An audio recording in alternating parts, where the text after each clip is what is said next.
Bhojpuri industry में इस वक्त काजल राघवानी गजब दहाड़ रही है। मतलब भोजपुरी की ऐसी ऐसी सच्चाई बाहर ला रही काजल राघवानी जो शायद कभी आम दर्शक को पता ही नहीं चल पाता। जिस तरह से बहादुरी के साथ काजल राघवानी इस वक्त अलग अलग चैनलों पे जाके भोजपुरी के बारे में बता रही है, यह बेहद सराहनीय है। और शायद काजल राघवानी के इस पहल के बाद कोई और नई जनरेशन की लड़की इस तरह से धोखा नहीं खाएगी। एक पल के लिए काजल राघवानी जो कह रही है वो बात मान लिया जाए, ये मान लिया जाए कि खेसारी लाल यादव ने काजल राघवानी के साथ गलत किया है। लेकिन निजी तौर पर मेरा यह मानना है कि काजल राघवानी से भी कुछ सवाल होने चाहिए। वो सवाल जो सिर्फ काजल राघवानी नहीं बल्कि काजल राघवानी की तरह वो तमाम लड़की जो खुद पहले गलती करती है और बाद में सोशल मीडिया पे आके उनको पछताना पड़ता है, उनसे भी होना चाहिए। उन सवालों की ओर चलेंगे और इस वीडियो को अंत तक जरूर देखिएगा। लेकिन पहले आपको हम वो स्टोरी दिखाते हैं जो काजल राघवानी ने कल अपने इंस्टाग्राम अकाउंट पे लगाया है। एक लंबा चौड़ा स्टोरी जिसमें साफ साफ लिखा हुआ है कि लड़कियों को कैसे दबाया जाता है। हेडिंग नारी हूं मैं, शक्तिशाली हूं मैं, और एक लंबा जो है यहां पे लेखनी उनका देखने को मिल रहा है। इसका सारांश आप समझ लीजिए, बहुत लंबा पढ़ने में हो जाएगा वीडियो।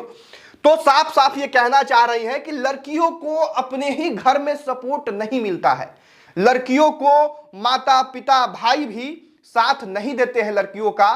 बेशक जो है लड़की चाहती है कि बोले, लेकिन समाज के डर से उनके माता पिता भी उनके साथ खड़े नहीं होते हैं, इसलिए लड़कियां जो हैं वो उनके साथ हुए अत्याचार को बाहर बता नहीं पाती हैं। काजल राघवानी आके बोल रही हैं, इसलिए वो ये भी कह रही हैं कि मैं आपकी अपनी सगी नहीं हूं, लेकिन कम से कम जाके अपने घर में महिलाओं से एक बार पूछिएगा जरूर कि सब कुछ ठीक है, कोई तकलीफ तो नहीं है। ये तमाम बातें काजल राघवानी कहती हैं। उसके बाद अंतिम में लिखती है कि उन सबको तहे दिल से शुक्रिया जो हमारा साथ दे रहे हैं। भगवान से प्रार्थना करूंगी कि आप सभी के लिए जीवन में अनगिनत खुशियां और कामयाबी मिले।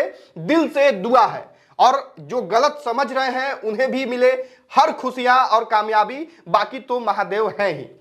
तो साफ साफ इनका जो है कहना यह है कि लड़कियों के साथ कुछ गलत भी होता है तो उनके घर के लोग भी उनसे नहीं पूछते हैं और उनके घर के लोग भी उनके साथ खड़े नहीं होते हैं। अब वो सवाल जो हमने शुरुआत में कहा था, जो काजल राघवानी से होना चाहिए और इन जैसी तमाम लड़कियों से होना चाहिए। लेकिन पहले अपना परिचय। नमस्कार, मेरा नाम राकेश है और आप प्रयास न्यूज भोजपुरी पे ये वीडियो देख रहे हैं।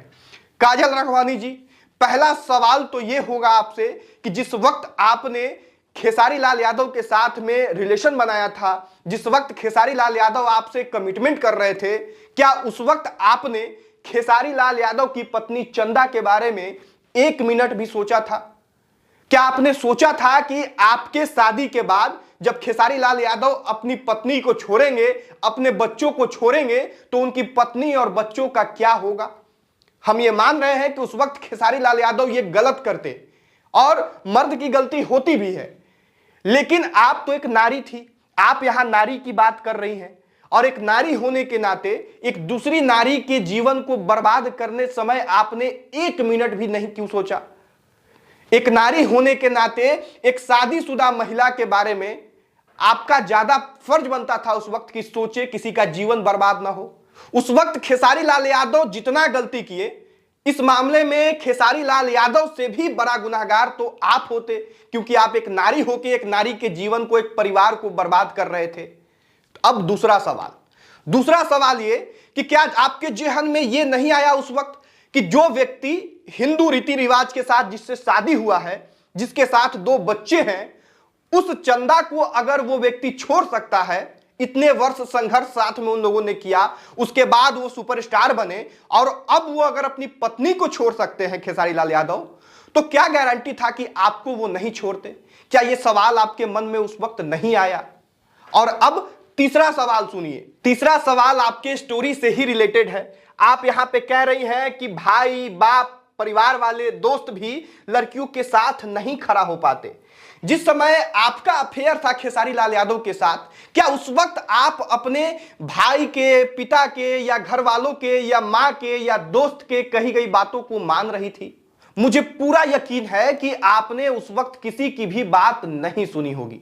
और यह सिर्फ आप ही नहीं बल्कि 99% लड़का और लड़की ऐसे वक्त में जब वो प्यार में होते हैं, जब वो एक दूसरे के साथ होते हैं, तो वो किसी का भी बात नहीं सुनते हैं। और ऐसे में किसी एक की गलती नहीं होती है बल्कि दोनों की गलती होती है, चाहे लड़का हो या लड़की। और अब जो है आप सोशल मीडिया पे आके कह रही हैं, ये बात मान लिए कि खेसारी लाल यादव की गलती है, लेकिन कहीं से भी खेसारी लाल यादव से कम गलती आपकी भी नहीं है। हां, यह बात मैं मान रहा हूं कि इस वक्त जब आप आके इन तमाम बातों के बारे में बोल रही हैं बेबाक अंदाज में, तो यह बहुत अच्छी बात है और इसके लिए आपकी सराहना होनी चाहिए। आपको तो इससे बहुत ज्यादा कुछ मिलेगा नहीं, एक थोड़ा बहुत पब्लिसिटी वगैरह होगा, लेकिन आपके इस पहल से आने वाली जनरेशन की लड़कियां जिनको घर से आजादी मिलती है, जिनको खुद को साबित करने का मौका मिलता है, जिनको इस दुनिया को दिखाने का मौका मिलता है, इस समाज को दिखाने का मौका मिलता है, उन लड़कियों को शायद कुछ सीखने को मिले और आपकी तरह वो धोखा ना खा जाए। जो आपने गलती किया वो गलती ये लोग ना करे, ये अच्छी बात है। आपके द्वारा कही गई बातों से ये शायद नई लड़कियां सीखेंगी। और एक बार फिर से आपके जितने भी इस वक्त के आलोचक हैं, जितने भी लोग आपको ट्रोल कर रहे हैं, जितने भी लोग आपके विरोध में हैं, जितने भी, चाहे वो खेसारी लाल यादव के फैंस हो या कोई भी हो, इस बात के लिए आपका विरोध कर रहा है, आपको गाली गलौज लिख रहा है आपके कमेंट में, वो सरासर गलत है। ऐसा नहीं होना चाहिए। समाज में अगर कोई लड़की सामने आई है तो इसके लिए बहुत हिम्मत चाहिए होता है और आपके हिम्मत की दाद देनी चाहिए, आपके समर्थन में लोगों को आना चाहिए, आपके साथ खड़ा होना चाहिए। इस बात का मैं भी जो है पक्षधर हूं और मैं आपके साथ हूं। अगर खेसारी लाल यादव ने गलती किया है तो उस बात के बारे में लोगों को पता चलना चाहिए, लेकिन याद रखिएगा, जब खेसारी लाल यादव गलत किए हैं तो आपने भी गलत किया है। एक लड़की होने के नाते गलती सिर्फ एक को आप नहीं बता सकती। और जिस तरह से अभी आपको नारी शक्ति याद आ रहा है, यही नारी शक्ति अगर पहले याद आ गया होता तो किसी नारी का ही इज्जत का सवाल था। उस वक्त भी किसी नारी का ही घर आप उस वक्त भी बर्बाद करना चाह रही थी। एक चंदा जो गांव की औरत थी, जो एक सुपरस्टार के साथ संघर्ष के पल में थी, अगर आप उसको छोड़ने के लिए खेसारी लाल यादव के साथ थी तो खेसारी लाल यादव से बड़ी गलती आप कर रही थी। तो एक नारी का ही जीवन उस वक्त भी बचा है, तो इस बात का भी ख्याल रखिए। बाकी अंत में फिर हम यही कहेंगे कि सबका अपना अपना पॉइंट ऑफ व्यू है और मैं कोई जज नहीं हूं कि किसी की गलती और किसी को सही बताने का जो है प्रयास करूं। मैं जो है अपना पॉइंट ऑफ व्यू यहां पे रख रहा हूं, बाकी दर्शक बताएंगे कि उनका क्या सोचना है। और आप इस वक्त जो बोल रही हैं, जो है सच्चाई सामने ला रही हैं, अगर उसमें सच्चाई है तो बिल्कुल आपके साथ खड़ा हूं और आपके साथ मजबूती के साथ खड़ा है और आपकी आलोचना नहीं होनी चाहिए, आपको ट्रोल नहीं किया जाना चाहिए। बाकी दर्शक लोग क्या कुछ सोचते हैं वो कमेंट बॉक्स में बताएंगे। इस वीडियो को यहीं समाप्त करेंगे। यहां तक इस वीडियो को देखने के लिए बहुत धन्यवाद। जय हिंद।